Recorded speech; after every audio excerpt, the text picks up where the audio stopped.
About the making of Lawmen, Bass Reeves.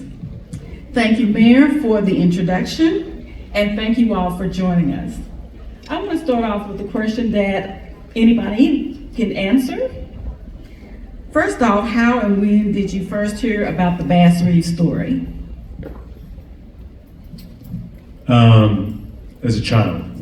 I grew up here and heard stories about bass as a kid, and they sort of were akin to the gunslinging lawman that you expect in the Wild West, pursuing the most hardened outlaws. And those stories took firm root in my consciousness and stuck with me over the years. Bass's name would crop up every now and then, but it wasn't until David Oyelowo invited me to dinner that I really began to understand what the man's life meant and how powerful his legacy is. I grew up on the East Coast, and I'm proud to call myself a Texan now. But both my parents immigrated from Hungary during 1956, and my father learned how to speak English by watching Westerns on television. So I heard about Bass Reeves from him a long time ago, long before I knew I was ever going into film. And he was a closet wannabe cowboy who would keep him on top of the shelf that he was afraid to wear in New York City because he thought people might make fun of him. Washington Magnificent Seven movie came out. I'd read that his character was loosely based on a guy named Bass Reeves, and you know I've loved westerns growing up. Always was like trying to find representation that that I could relate to in westerns, but so I remember hearing about that and thinking, oh, that is really cool, and then forgetting about it until actually I got offered the chance to write on this show, and then was like, oh, that's that name again. Who is this guy? And my mind was blown, once doing more research and realizing just the incredible legacy that this guy has, and that we're able to bring to the screen now is just amazing. So that was the first time I remember. I'm moved still from watching these episodes. This is a dream realized. Okay, Sydney.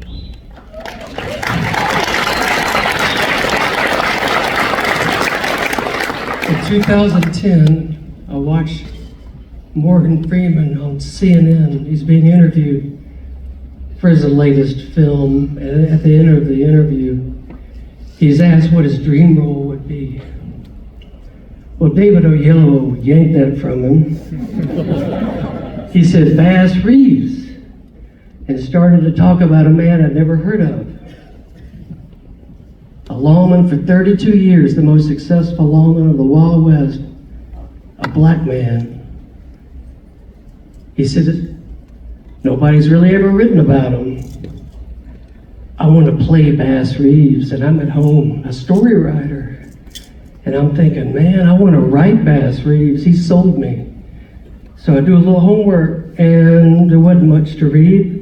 A great book out there by Art Burton, an Oklahoma historian. And that changed my life.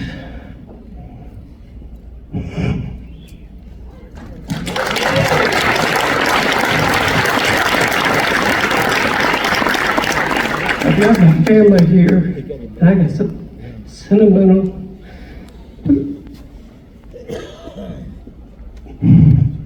I've moved everybody from Alabama to here, to Texas, to write a trilogy on Bass Reeves to hopefully bring attention to his life.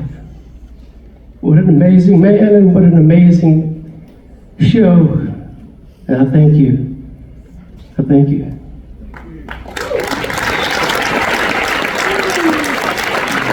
Bass Reeves is one of the greatest lawmen of our century. And I want to ask, why do you think more people aren't familiar with Bass Reeves' story? All right, S.W. Harmon. I shouldn't get sentimental about this guy. This was a peer of Bass Reeves, someone who knew him. He was an attorney in Fort Smith who decided, Judge Isaac Parker is about to retire. You know what? I'm just a half-ass attorney. Why don't I try to write an important book? So he wrote an encyclopedic book called Hell on the Border, the nickname for the jail in Fort Smith. And he wrote a book about the lawmen and the outlaws involved in that time period between 1875 and late 1890s. And he leaves Bass Reeves out. He made an editorial decision. And Jim Crow's creeping in at this time. He wants to sell some books. So this historian, not a fiction writer, he proudly says in the opening of his book, this isn't fiction, this is history. That's an important lesson. So he includes African American outlaws. Doesn't leave those out. But when it came to lawmen, he wrote about those who only died in the course of their duty, not anyone who survived their work and performed as magnificently as Bass Reeves. It was a nice little excuse to leave out the person who would overshadow all of his white contemporaries, not just deputies, but marshals. And historians for over 100 years have been assuming that S.W. Harmon's work was good as gold. It was considered the Bible because he was there. He wasn't writing in hindsight. He was there. And just assumed he's an historian. Surely he wouldn't leave anybody important out.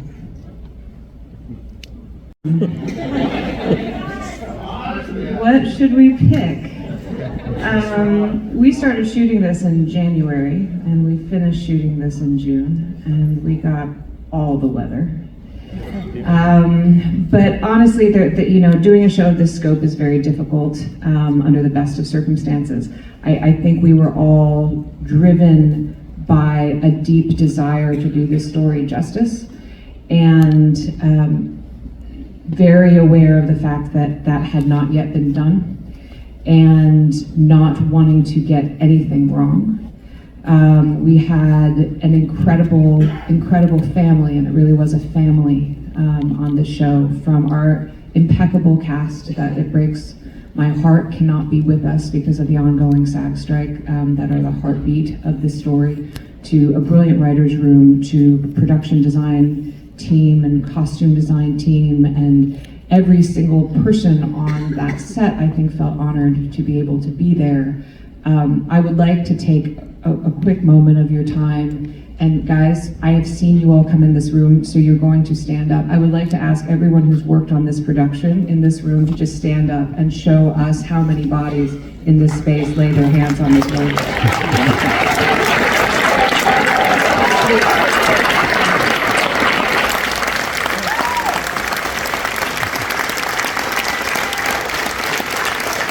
You can't pull something off of this scope without everyone showing up every single day and giving their heart and soul to this. I want to give a special shout out to my husband, Jason Owen, who was helping our animal team, and I feel like this is just really a shout out to the animal team on this show. So yeah, there were a lot of things coming at us, but I think the hardest part was showing up every day and knowing that there was a great obligation to do this story justice, and we could not have done it without all the people in this room and all the people who can't be with us today. Yeah, I mean, obviously, ice storms and heat and tornadoes. And, for me personally, the strike happened, the writer's strike happened with 3 weeks of filming left. And I had to leave this family that I grew to love tremendously.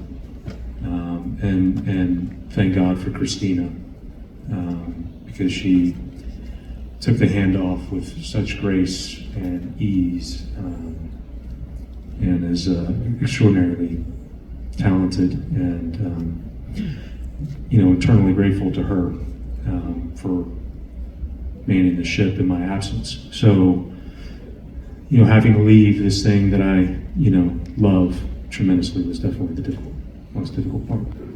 It's totally understandable. If viewers are to take away one thing from watching this series, what do you want that to be? And any of you can answer, feel free.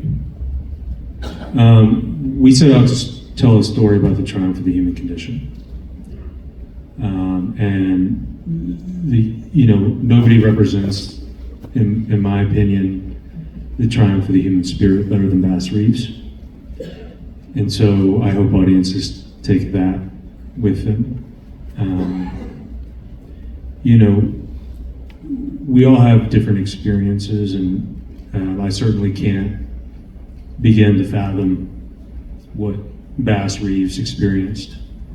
But we had a great team of writers and historians who, educated me on things that I didn't know, and how different our experiences are in this life.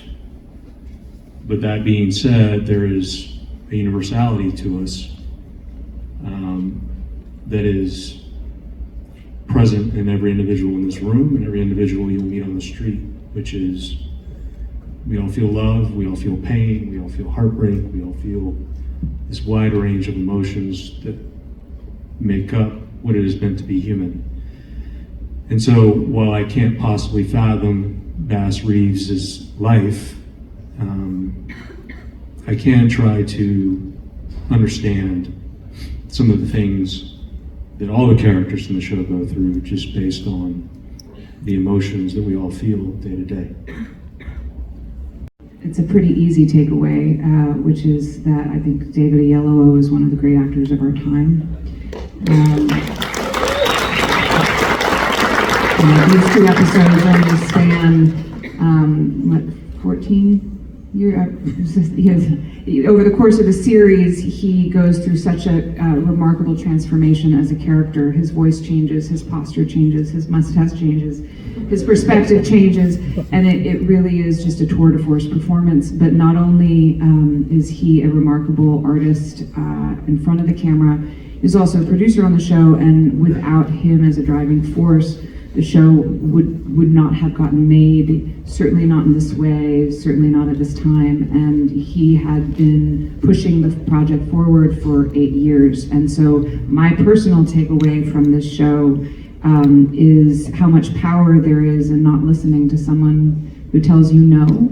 And that he has told me that he heard, no one's making Westerns to everyone's making Westerns, and there's always going to be an excuse as a creator that someone can give you as to why your story is not important or why now is not the right time to tell it.